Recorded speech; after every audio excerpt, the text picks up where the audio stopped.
नमस्कार। आज का मोटिवेशनल वीडियो है एक से अनेक तक की यात्रा। यानी बहुत बार ऐसा देखा गया है कि लोग कंफ्यूज हो जाते हैं, चीज़ों को एक समझा जाए या अनेक रूप में देखा जाए। जैसे हम बात करें, यदि हम कहें कि इलेक्ट्रिसिटी या बिजली, तो बिजली क्या है? एक बिजली कहने पर हम सिर्फ एक ऐसी ऊर्जा को महसूस करते हैं जो कहीं ना कहीं किसी चीज़ में कुछ कुछ ना कुछ क्रिएट करती, कोई ऐसी चीज़ जो किसी भी चीज़ में से जुड़ कर के कोई नई स्थिति को उत्पन्न कर देती है। अब हम केवल इलेक्ट्रिसिटी बोलें कि हम यदि ये कहें कि बिजली, इसका मतलब सिर्फ इलेक्ट्रिसिटी यानी केवल एक ऊर्जा का नाम है। लेकिन जब ये ऊर्जा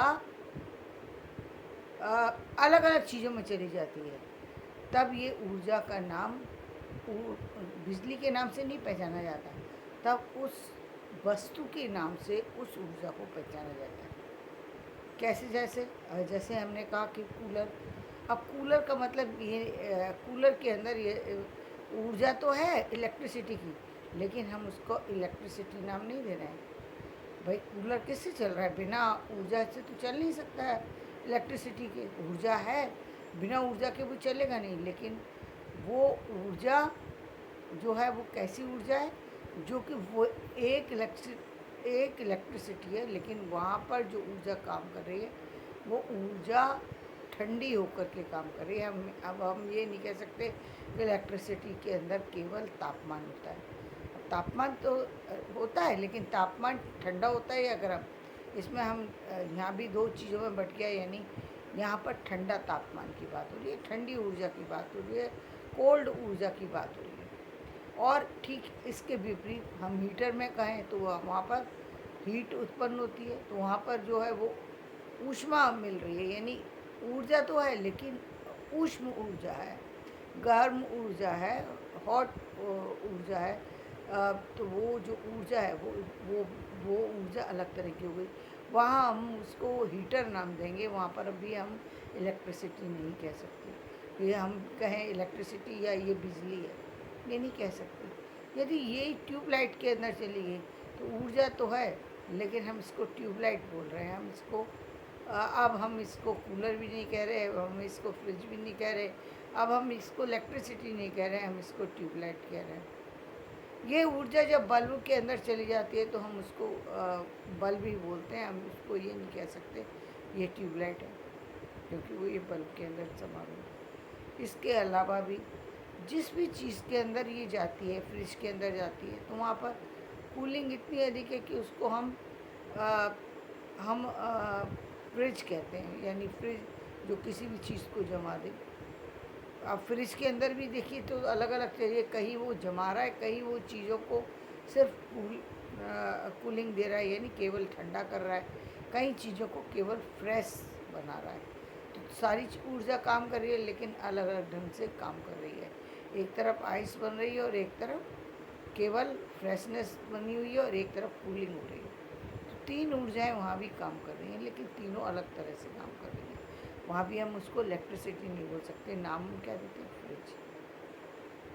तो एसी में हम देखें तो उसमें हीट भी है और कोल्ड भी है। दोनों स्थिति को वो कंट्रोल करती है कि जब जैसी स्थिति हो उसको वो उसके अनुसार बना देती है। यानी एटमॉस्फेयर के अनुकूल ऊर्जा में कन्वर्ट कर देती है वो इलेक्ट्रिसिटी। जो एनवायरनमेंट है उसके अकॉर्डिंग ही अपना रूप, अपनी स्थिति को जो है प्रस्तुत कर देता है। वहाँ पर हम ये नहीं कह सकते कि ये केवल इलेक्ट्रिसिटी है, लेकिन सारी चीज़ों के अंदर इलेक्ट्रिसिटी है। इलेक्ट्रिसिटी है, इलेक्ट्रिसिटी अलग अलग नाम से है, अलग अलग नाम है, सबके अलग अलग नाम है। एक चीज़ है लेकिन अनेक रूप है। अनेक रूपों को अब हम एक नहीं कह सकते। लोग कहते हैं ये एक ही चीज़ तो है, सबके अंदर बिजली है। मान लिया मैं, सबके अंदर बिजली है, बिजली के बिना एक भी चीज़ नहीं चलेगी, लेकिन सबके अंदर बिजली अलग तरीके से काम कर रही है। यही इलेक्ट्रिसिटी और अन्य चीज़ों में और अलग अलग तरीके से काम करती है। इसके बहुत सारे उदाहरण हैं, लेकिन यहाँ पर सारा उदाहरण देना संभव नहीं था। कुछ उदाहरण देना संभव था तो उन्हें हमने दे दिया। यही ठीक यही स्थिति हम जब बात करें हम बात करें यदि आत्मा की, तो आत्मा क्या है? आत्मा तो एक चीज़ है, लेकिन यही आत्मा जब अलग अलग रूपों में प्रवेश कर जाती है, तो पहले तो व्यक्ति अलग अलग चीज़ों में, आत्मा अलग अलग चीज़ों में बट गई। यानी एक तरफ मनुष्य धर्म को अपना रही है, एक तरफ मनुष्य पशु धर्म को अपना रही है, एक तरफ पक्षी धर्म को। ये तीन यहाँ पर विभाजित हुए। यही ऊर्जा जब अ, प्राकृतिक रूपों में बदल गई, तो अलग अलग संसार के अलग अलग जो रूप हैं उसमें भी ये आत्मा काम कर रही है। चाहे वो पेड़ है, चाहे वो पौधा है, चाहे वो फूल है, चाहे वो आकाश है, धरती है, सबके अंदर ये आत्मा का प्रवेश है। आत्मा यदि नहीं है किसी चीज़ के अंदर, यदि उसकी उसकी ऊर्जा समाप्त हो गई, उसके अंदर आत्मा नहीं रही, वो चीज़ निष्प्रभ हो जाती है। उस चीज़ से किसी भी तरीके का कनेक्शन व्यक्ति का छूट जाता है। ये उसकी विशेषता है। जिस तरीके से यदि कूलर के अंदर लाइट ना काम करे, बिजली इलेक्ट्रिसिटी ना काम करे, तो कूलर रुक जाता है। ठीक इसी तरीके से जिंदगी भी थम जाती है यदि आत्मा कार्य ना करे। तो ये पूरे संसार में चल रही है। ये अलग अलग प्राणियों में जाके अलग अलग नामों से चल रही है। अलग अलग नामों से पहले तो इसमें बटी, फिर मनुष्य के भी दो नहीं तीन रूप हो गए, स्त्री पुरुष और एक नपुंसक, तो तीन तरह की स्थिति हो गई। पशु पक्षी के भी अलग अलग दो या तीन रूप हो गए। ठीक इस और इन सब रूपों के बावजूद भी अब हमने सबको अलग अलग नाम दे दिया। अलग अलग नाम दिया हमने। किसी को हमने मनुष्य के अलग अलग रूपों में, अलग अलग शरीर में ये आत्मा प्रवेश करती है। जब प्रवेश करती है तब उसका एक अलग नाम दे दिया जाता है, जिसे हम संज्ञा कहते हैं। उसका हमने एक नाम दे दिया, वो नाम से उसको पुकारा जा रहा है। मनुष्य अब जो एक को हम राम कह रहे हैं, एक को हम श्याम कह रहे हैं, एक को हम मधुकर कह रहे हैं, एक को हम मोहित कह रहे हैं, एक को हम कुछ और नाम दे रहे हैं, नीलिमा कह रहे हैं, किसी को विमल कह रहे हैं। तो अलग अलग नाम से हम किसी लोगों को पुकार रहे हैं, और वो अलग अलग ही कार्य कर रहे हैं। अलग अलग ही उनकी उपस्थिति है, अलग अलग ही उनकी अनुपस्थिति है, अलग अलग ही उनका जीवन चल रहा है, अलग अलग ही उनकी कार्यशैली चल रही है।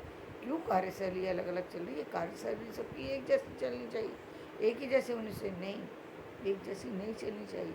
एक जैसी चलेगी भी नहीं। आप कहेंगे क्यों नहीं चलेगी? क्योंकि स्थितियाँ बदल गई, उम्र बदल गई, जीवन बदल गया, कार्यशैली बदल गई, तो स्थितियाँ भी बदल गई, प्रकृति भी बदल गई, स्वभाव भी बदल गया, विचार भी बदल गए, व्यवहार भी बदल गया, कर्म क्षेत्र भी बदल गया। इसीलिए हम कहते संसर्ग भी बदल गया। जिसके संसर्ग में जो चीज़ रहेगी वो उसी तरह की हो जाएगी, उसी तरीके की चीज़ उसके अंदर आ जाएगी।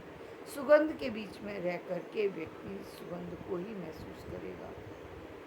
वही व्यक्ति यदि किसी ऐसे जगह पे चला जाए जहाँ पर दुर्गंध है, तो वहाँ पर वो दुर्गंध ही महसूस करेगा। यानी वो भी प्रदूषित हो जाएगा, वो भी उसी तरीके की स्थिति में आ जाएगा जिस तरीके का वातावरण होता है। व्यक्ति भी उसी तरीके की उस चीज़ को प्राप्त करता है। इसी तरीके से हम ईश्वर के रूप को देखते हैं। एक है, सब कहते हैं, लोग बहुत भ्रमित हैं। कोई कहते हैं ईश्वर एक है, कोई कहता है ईश्वर अनेक है। तो ईश्वर एक है, लेकिन फिर भी अनेक है। अनेक क्यों है? क्योंकि अलग अलग स्थिति में पहुंच गया तो अलग अलग हो गया, अनेक हो गया ईश्वर। अब हम जब वो अलग अलग अवतार ले रहा है, अलग अलग रूप में अवतार ले रहा है, अलग अलग स्थितियों को, राम एक अलग स्थिति में उत्पन्न हुए थे, कृष्ण एक अलग स्थिति में उत्पन्न हुए। तो दोनों की जब स्थितियाँ बदल गई तो कार्य क्षेत्र भी बदल गए, प्रकृति भी बदल गई, उस समय की स्थितियाँ भी बदल गई, स्थितियाँ भी बदल गई। एक ने जो है सतयुग में जन्म लिया, एक ने द्वापर में जन्म लिया, दोनों अलग हैं। किसी ने कलयुग में त्रेता में जन्म लिया, किसी ने कलयुग में जन्म लिया। हर एक की स्थितियाँ अलग हैं, हर एक समय का वातावरण अलग है, हर समय की जो कार्यशैली है वो अलग है। एक समय बहुत सारा अच्छा कार्य करने के बाद छोटी सी गलती पर भी दंड दिया जाता था। छोटी गलती भी बहुत बड़ी के रूप में जानी जाती थी। ऐसा नहीं है कि उस समय गलत लोग नहीं होते थे, लेकिन ना के बराबर। ठीक इससे विपरीत स्थिति कलयुग में आ गई, जहाँ पर ज़्यादा लोग गलत हैं, कम लोग सही के रूप में सामने आए। स्थितियाँ बदली, और लोग जब ईश्वर का जन्म हुआ और जब हमने उनको नाम दिया, जब हमने उनको पुकारा, जब हमने उन्हें भगवान कहा, तो वो स्थितियाँ कौन सी थी? वो स्थितियाँ वो हैं जो ब्रह्मांड में सिर्फ ईश्वर द्वारा ही संचालित हैं। उन स्थितियों को यदि कोई संचालित करे तब हम उसे भगवान कहते हैं। जैसे हमने कहा कि कृष्ण ने क्या किया, उन्होंने कालिया नाग को नाद दिया। जिस एक सांप के डसने से व्यक्ति की मृत्यु हो जाती है, और वो इतना विषैला सांपों का राजा कालिया नाग, और एक छोटा सा बच्चा उस नाग के फन पर खड़ा होकर नृत्य कर रहा है। नाग जो है वो लहूलुहान हो रहा है और उसे उस नदी को छोड़ करके जाना पड़ रहा है। ये काम इंसान का नहीं, ये सिर्फ ईश्वर का है। तो उन चीज़ों को से व्यक्ति को सुरक्षित कर सके, इस संसार को सुरक्षित कर सके जो असंभव है, तो ये कृष्ण ने किया। वो स्थिति जो इस स्थिति से कोई भी नहीं पार लगा सकता, कोई पार ही नहीं लगा सकता, जहाँ बिल्कुल ऐसी स्थितियाँ हैं कि जहाँ पर सोचा ही नहीं जा सकता कि कोई भी व्यक्ति संसार का कोई भी व्यक्ति किसी कंस जैसे व्यक्ति को मार सकता है। वहाँ एक बच्चा जो है वो सारे जितने भी उपाय उसके लिए किए जाते हैं उन सब से बच निकलता है, और कंस जैसे महापापी को एक चुटकी बजाते ही खत्म कर देता है। ये स्थिति किस लिए उत्पन्न हुई? तब हम उसे भगवान कहते हैं। एक उंगली के ऊपर एक गिलास को भी, जल से भरे एक गिलास को भी स्थिर रूप से रखना, कुछ देर के लिए रखना भी संभव नहीं होता। तो वहाँ पर जो है वो 7 दिन तक पूरे पर्वत, गोवर्धन पर्वत को कृष्ण ने उठाया। और क्यों उठाया? क्योंकि इंद्र से रक्षा करनी थी। इंद्र कौन थे? देवता और भगवान दोनों अलग चीज़ें, लेकिन ये समझने का विषय, ये ऐसे ही नहीं समझ में आता। ये बड़ा तो एक है और अनेक है, यानी ईश्वर एक है, लेकिन जब अलग अलग रूपों में जन्म लेता है तो वो अलग अलग रूप में ही जाने जाते हैं। तो इस तरीके से बहुत सारी सी चीज़ें हैं जो एक होते हुए भी अनेक। धन्यवाद। मेरा वीडियो पसंद आए तो इसे लाइक करें, शेयर करें, सब्सक्राइब